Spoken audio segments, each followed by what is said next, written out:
I've got a short scripture from the book of Second Kings chapter 13 from verse 20.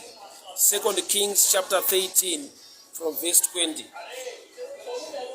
Varume kwa Israeli vaenda kundoviga mumwe murume, so vapa close, vapedyo vari kucemetery side, vakaona hondo yevaMoab ichiuya against them. Ndokubva vaita pfungwa yekuti let's take this man timukande muguva riri close riri pedyo. There was an open grave that belonged to Elisha the prophet. So pavakaona hondo yeMoab ichiuya vakangotora murume wanga wakabata ndokubva vamukanda muguva raElisha. Bible note, when this man came into contact with the bones of Elisha, he came back to life. When this man came into contact, chitunhapa chakaguma mabhonzo aElisha akafa. The man came back to life. I want to show you this picture. Elisha was dead, buried, flesh gone. Asarari mabhonzo muguva.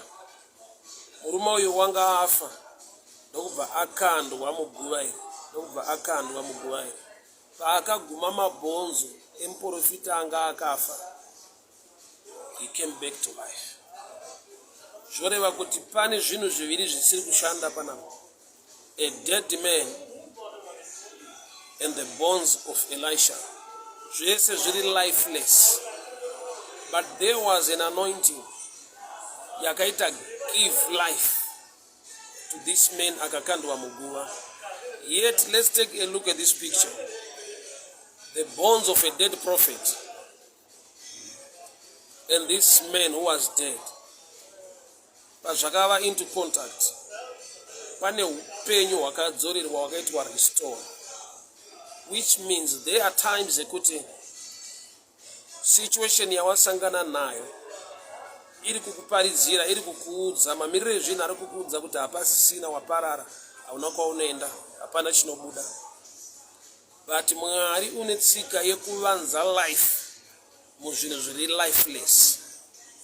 Mwari vane tsika yekuvanza life muchinhu chiri lifeless. Imagine the bones of a dead prophet. Murume paakava into contact with the bones of Elisha, he came back to life. So life pano haisi kubva pachinhu chine life. Life, the anointing yekuti murume aite came back to life was hidden mumabhonzo emuprofita anga akafa kudara. Ndikuti kudii? This is a picture yekuti no matter situation yawasangana nayo, no matter mamiriro akaita zvinhu, but Mwari wedu une tsika yekuvanza life musituation kana kuti muchinhu chiri lifeless. So ndoda kuencourage, ndikuwana encouragement as well, but no matter the situation, we need to praise, to thank and honor God. Why? Nokuti Mwari mukutendeka nekururama kwavo uye newisdom uchenjeri wavo vanoliga life muchinhu chiri lifeless. When the dead man was thrown into the grave of Elisha, he came back to life. So life haina kubva pane chinhu chine life. Life yakabva pamabhonzo emunhu arasikirwa nelife. So there are times ekuti anointing inogona kunge iri present, but yakakavwa, yakavharwa nesituation iri kuita perish, iri kuparara, kana kuti yakaparara. Sister Jessica Becha, how are you doing? I hope I find you well. May the good Lord bless you. Oh, you're all the way from Wheatbank. May the good Lord bless you. May the good Lord favor you. Ndripa Oliver Tambo. I'm about to go to Zim now. I'm about to board the plane. So Ndripa Oliver Tambo. I'm leaving South Africa now. Thank you so much, South Africa. Thank you so much, guys. So the message andinayo ndeyekuti Elisha the prophet akafa akavigwa. Pane murume ari kuuya ndokubva akandwa muguva raElisha and he came back to life. Munhu kana achinovigwa guva rake rinenge ririko, guva rake rinenge rakacherwa. But murume uyu haana kuiswa muguva rake, haana kukandwa muguva rake racherwa. Akakandwa muguva ranga rakacherwa kare, ranga rakavigwa, a prophet. Kureva kuti dai akakandwa muguva rake ranga rakacherwa for remained kwaari, aigona kuita come back to life, aivigwa. So there are times kuti Mwari vanoviga breakthrough, favor, blessing pamuzodziwa wavo wekuti outside ukamutarisa it looks as if he's perishing, ari kuparara, not akaparara, haana chainacho. In the physical life you can judge, you can tell that this man, although he's a man of God, but zvakamukomberedza zviri lifeless, yet there is anointing in the bones. So anointing inogona kuita tsika rekunohwanda mubonzo kana flesh isisipo. Sister Joylene Maino Kumashaya Mombe, may the good Lord bless you, may the good Lord favor you. How's Australia? Wakati ikoko, Mwari vakuitire nyasha, Mwari vakuchengetei, Mwari vakugonesei, Mwari vakurwirei. So happy to see you online in this new month. May the good Lord bless you, may the good Lord protect you, may the good Lord favor you. Mai Mukwena Muguti, may the good Lord bless you, may the good Lord favor you. Sister Shami Sojek, may the good Lord bless you, may the good Lord favor you. Mwari vakuitire nyasha, Mwari vakuchengetei, Mwari vakugonesei. Mighty Tichiweshe, may the good Lord bless you, may the good Lord favor you. Thank you so much, thank you so much, thank you so much, guys. Lee Chiome all the way from Australia, may the good Lord bless you. May the good Lord favor you. Lee Chiome all the way from Perth, Australia. Mwari vakuitire nyasha, Mwari vakuchengetei, Mwari vakugonesei. Tinotaura nyasha mukati meuno mwedzi, tinotaura favor in the mighty name of Jesus. Makaita Msache, may the good Lord bless you. Mwari vakuchengetei, Mwari vakugonesei. Sizani Mslanga, God bless you, God bless you. Right, so message andinayo nasi is 2 Kings chapter 13 verse 20. 2 Kings chapter 13 verse 20. When the people of Israel were going to bury a certain man, then they saw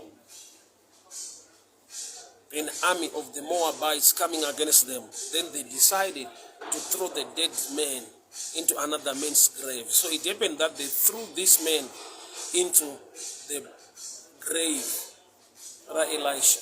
So when this dead man came into contact with the bones of Elisha, he came back to life. He came back to life.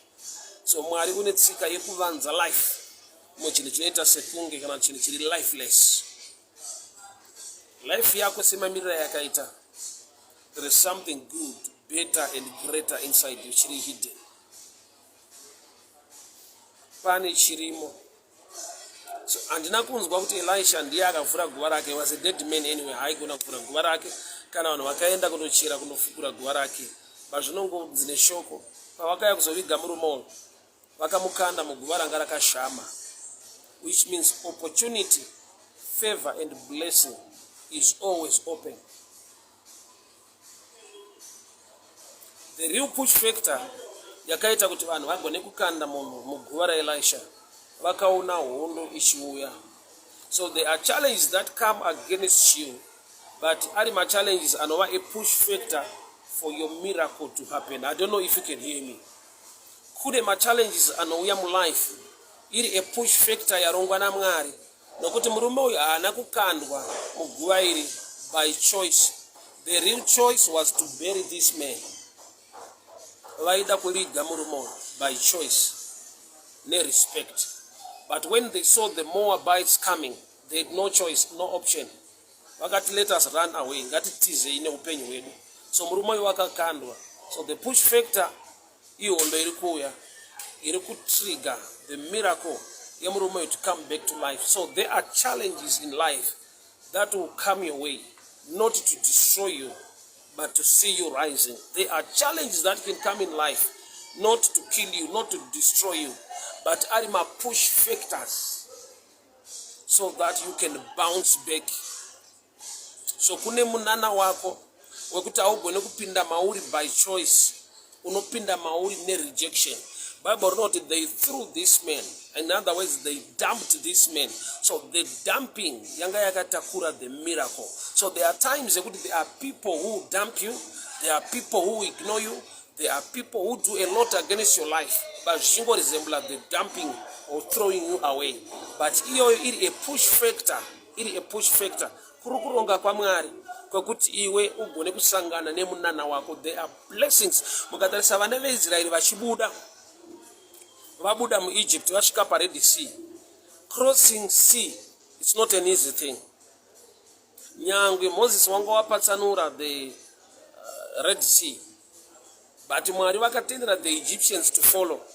Why? The following of the coming of the Egyptians from behind was also a push factor yekuti vagone kucrossa. Why? Because vakangova nepfungwa yekuti atingamire pano torawa nema Egyptian army, but tichacrossa. So there are times yekuti the challenge you are facing today is just a push factor for the miracle that is about to happen. The challenge that you are facing today is a push factor for the miracle that is meant to happen in your life. Yokai Bekete, may the good Lord bless you, may the good Lord favor you. The challenge you are facing today is a push factor. God is in it.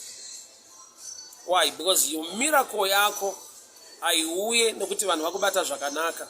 Blessing yako aiuye nekuti vanhu vakupa welcome. They are people vanoita rise against you. There was an army irikuya against the people of Israel. So vanhu make a decision kuti aiwa ngatikande murume titize. So it happened kuti vakamukanda muguva raElisha and he came back to life.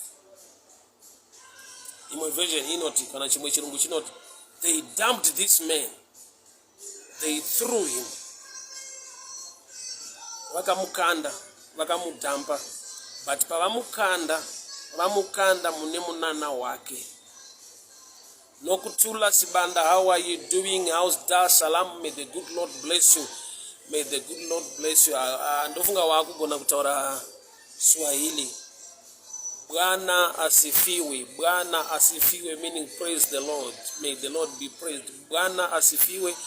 May the Lord be praised in the name of Jesus. Father, I pray over the viewers. I speak your hand of favor, your hand of blessing, your hand of protection upon their families, upon their lives. Nobatwa nemaoko zviropafadzwe, mhuri dzavo dzichengetwe Baba. Kuronga wakaipa kunyadziswe.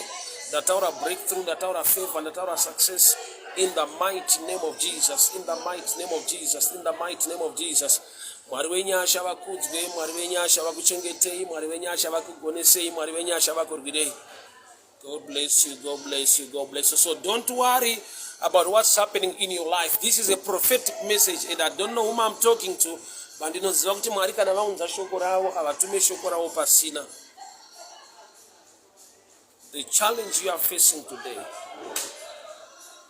is a push factor for the miracle you are about to celebrate in this month. The challenge you are facing today is a push factor for the miracle that is supposed to come your way in this month. Dambudziko rauri kusangana naro nhasi, it's a push factor. It's a push factor. Dambudziko rauri kusangana naro nhasi, it's a push factor for the miracle you are about to experience in this month. Mwari vanetsika yekudaro kuti hondo dziri kuuya dziri meant kuti ugone kusvika pausingagone kusvika kana hondo iyo isina kuuya. Truly, dai muhondo yemoabhu isina kuonekwa ichiuya, muri mwoyo wainovigwa muguva. But Bible rinoti pavakaona hondo ichiuya, ndopavakameka a decision kuti regai timukande, let us dump this man so we can run away. Asi havana kuziva kuti vari kumukanda mubreakthrough, mufavor yake. Vari kumukanda mubreakthrough, vari kumukanda mufavor yake. Let me check my ticket, my boarding time. Okay. Boarding time 5:35. Sorry.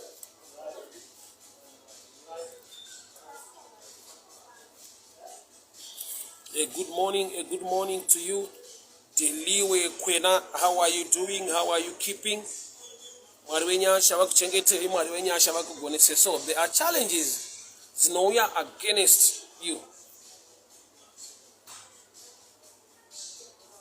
not to destroy you, but denga rengera calculator mwari vanenge vaona pane blessing ne favor yaunogona kuwana chete when this kind of challenge or this kind of dumping kana yaitika muupenyu hwako.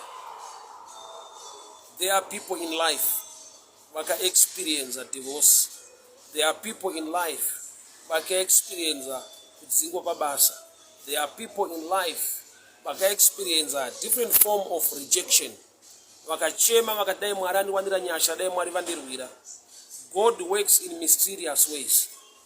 Bible rinoti all things work out together for good to those that love the Lord. Pane anogona kutopupura nekukuudza kuti ndakachema paitika izvi muupenyu hwangu, but ndakacelebrata, ndasangana nezvizvi. For example, my life, pandakatanga ushumiri, what happened is this: ndakadzingwa kubasa kwandaishanda. I used to work company yetai ndiri tire fitter inonzi Bridgestone. So ndova pagadzirwa zvinyanya zvekungovengana nekumakana vanhu vachida kuti pauye hama dzavo pabasa. Then I was chased just like that. Ndadzingwa pabasa ipapo.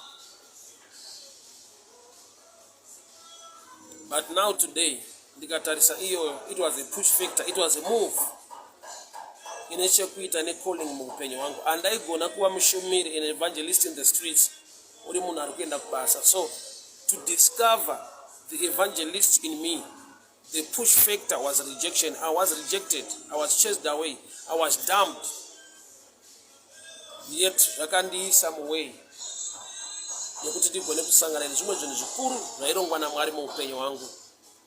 I don't think hazvaigona dai nandiri kwanandiriko kuBridgestone to be in this position today, or to be at this airport flying. Because the reason why I'm flying now is because of the gospel. It's because of the calling of the Lord upon my life.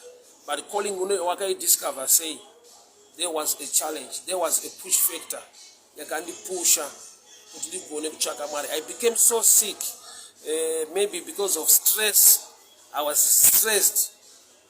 Workers committee yakatadza. Things were so bad. Life yanga yakaoma ipapo. Yet I didn't know that the army coming against my life is a push factor for me to come into contact with the anointing of the Lord that will give me blessing and favor. So zvinoitika izvozvo semunhu unorwadziwa, semunhu unonetseka, you can actually even go into prayer kuchinochema kuti Mwari zvaitikirei muupenyu hwangu, sei ndasangana nezvizvi. Ingani vamwe zvinovafambira, vamwe vari pamabasa indadzingwa, vamwe vari muwanano indadivorsa. There are some challenges ekuti tese tichida breakthrough kuti zvinhu zvitifambire, but kune mamwe challenges ari part and parcel ye breakthrough yatiri kutochemera, yakatorongwa naMwari kuti tigone kusangana nayo. So I don't know whom I'm talking to, but in this month, it's gonna be a September to remember. Why? Because the Lord will bring a blessing, but inotanga ichita sekunge, it's a problem. My guest Mafara, may the good Lord bless you, may the good Lord protect you, may the good Lord favor you. In this month, in this season, this is a month, September. This is September to remember. You remember this month. So don't get moved. Pakaita sekunge pane vanhu vari kukurejecta.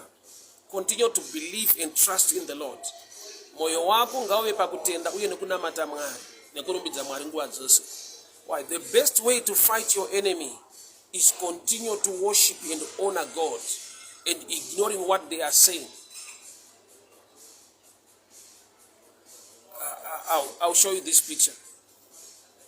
Vanhu pavairumwa nenyoka murenje, Moses agadzira nyoka yendarira yebronze akaisa padanda. Vhangeri rakasvitsa kuvanhu rekuti focus yenyu ngairegere kurasiswa nenyoka dziri kufamba nezviri kuitika izvi. Rambai makatarisa panyoka iri padanda. Vanhu vakatarisa panyoka iri padanda vakararama. So don't lose focus. Why? Because izvozvo zvinoita kuti kana warwadziwa relationship yako naMwari unogona kunge wakuidhauta, because the devil whisper pauri dai Mwari aichikuda, dai akakuchengetedza apa, dai Mwari aikuda aikuprotect apa, dai Mwari aikuda akuitira zvakati. But I've come to tell you this. There are challenges that are not meant to destroy you, but they are already orchestrated or designed by the Lord to have a push factor to the blessing that is about to happen in your life. Azvaita kuti vanhu ava vige murume uyu vamukande muguva raElisha, vanga vatoya kuzomuviga zviri proper zvine respect, zvekuti dai pasina hondo yakasimuka yakauya yeMoabhu vaimuisa muguva rake vonyatsomuviga. But the team yeMoab, hondo yeMoab, the army of Moab was the reason yekuti vakande murume uyu varigere kumupa proper burial. Yet mukumukanda vari kumukandira mumunana mublessing yake. So handizive ari kukudhamba, handizive asingakufarire, handizive kuronga kwevanhu nekufunga kwevanhu, but chandinoziva Mwari une mufungo wakanaka, Mwari une nyasha, Mwari une favor. My Maduro, I'm so happy to see you online. My Maduro, may the good Lord bless you. Pakadiko pa Australia, Mwari vakuitire nyasha, Mwari vakuchengetei. Please say hi na Baba Maduro ne family ne vasikana, Mwari vakuitire nyasha zvikuru. 2 Kings chapter 13 verse 20. Vakauya kuzoviga munhu, asi havana kuzoviga munhu. Vanga vauya kuzoisa munhu mublessing yake, but vachita sekunge vari kundoviga munhu. Nokuti Mwari une a favor, a blessing yaakaitira murume uyu. There was an open grave already. Chituna kana vanhu vekwaIsraeri handina kunzwa pavakaronga kundofungira guva raElisha kuti munhu yave minana. But the process yakaitika kare. I want to see you how faithful, how good is the Lord. Kurati munana hauna kuitika chete, munana hongo wakaitika musi iwoyo kuti murume yakakanduka muguva akaita came back to life. But process inotrigger, inosvika pamunana yakaitika kare, because Elijah anga akavigwa. So for the grave kuti risvike parinovhurika ivhu rese robva mabhonzo ova pachena, it was a process yakaitika. So already Mwari vaiva the blessing yakamirira murume uyu, but yakatanga iri a process. Murume uyu ari unaware kuti munana wangu uri kutobikwa, munana wangu wakatotanga, munana wangu uri kugadzirwa naMwari. I've come to tell you this. He's so faithful. He knows what you are passing through. He knows what people are saying against your life. He knows the plans of the enemy against your life. But guarantee ye munana wako ndinoiziva kuti Mwari mukutendeka nekururama kwavo, your blessing is guaranteed. The enemy will be part and parcel of the program. Your blessing yako. So in life, my enemies anoshanda kuzvinhu zvako zviite.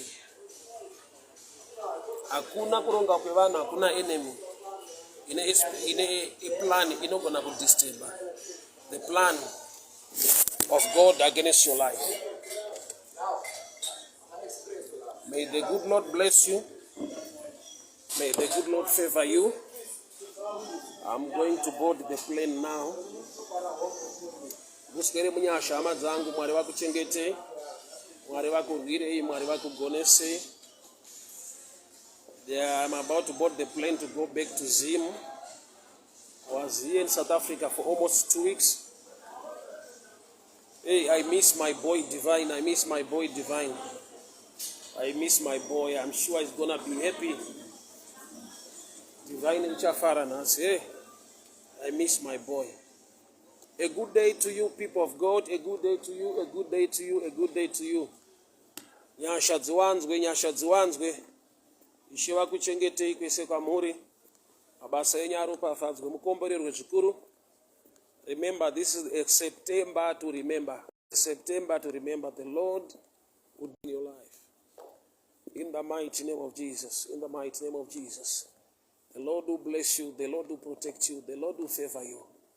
May the blessings of the Lord be upon your families in the name of Jesus. May the hand of favor be upon your life in the mighty name of Jesus. Nyasha dziwanzwe Mwari vakuchengetei. Nyasha dziwanzwe Mwari vakurwirei. God bless you. God bless you. May the hand in the name of Jesus.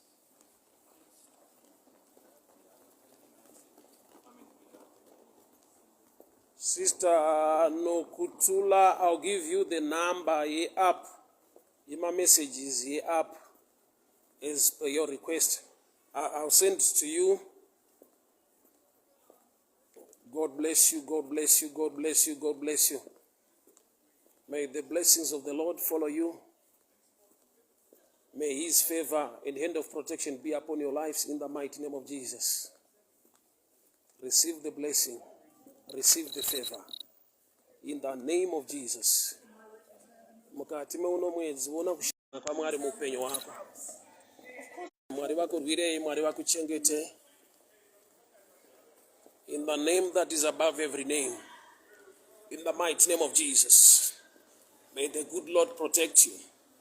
May the good Lord favor you. May his blessing follow you. Vana muzvikoro vagoneswe vachengetwe naMwari. Vapiwe uchenjeri, vapiwe nyasha. In the mighty name of Jesus. In the mighty name of Mwari vakuchengetei, Mwari vakuchengetei, Mwari vakugonesei, Mwari vakurwirei. Father, I pray for your blessing, favor. In the name of Jesus. In the mighty name of Jesus. Nyasha dziwanzwe Mwari vakurwirei, Mwari vakuchengetei.